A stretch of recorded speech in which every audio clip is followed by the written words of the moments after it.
Selamat pagi Teruna. Shalom adik-adik terkasih yang sudah pasti kesayangan Tuhan Yesus. Kakak yakin Tuhan Yesus selalu lindungi dan beri kesehatan terbaik untuk kalian semua beserta dengan keluarga terkasih.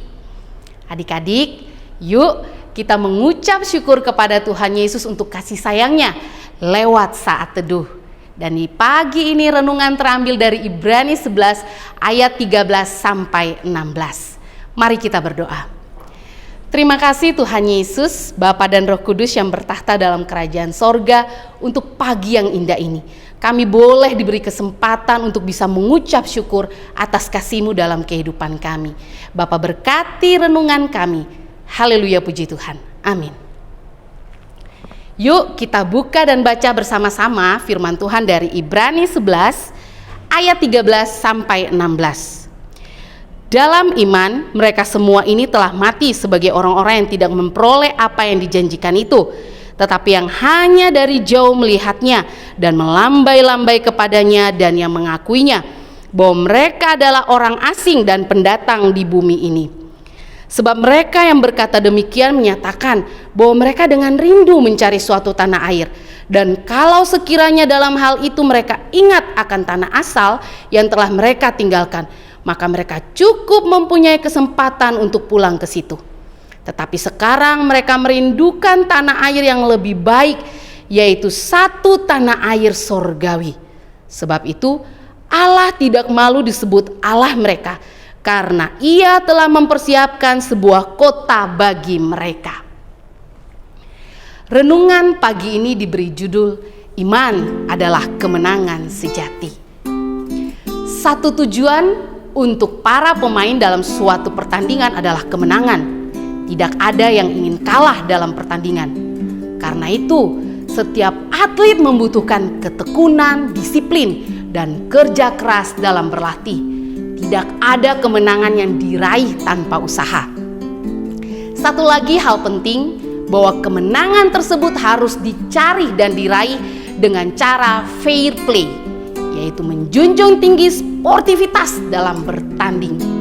Dengan demikian, kemenangan yang diraih adalah hasil yang sungguh-sungguh bernilai. Karena di situ ada perjuangan yang penuh pengorbanan dari segi waktu, kedisiplinan, kerja keras latihan, dan sebagainya. Para saksi iman yang dicontohkan dalam surat Ibrani membuktikan bahwa mereka setia di tengah ancaman dan tantangan yang dihadapi. Mereka tetap tegar dalam iman kepada Tuhan. Kesetiaan mereka itu tidak sia-sia. Tuhan memberikan janjinya bagi mereka yang setia. Tuhan mempersiapkan kota bagi mereka, kota kemuliaan Allah di sorga. Ayat 16. Adik-adik, hidup ini penuh harapan. Kita belajar dengan harapan ada masa depan yang cerah.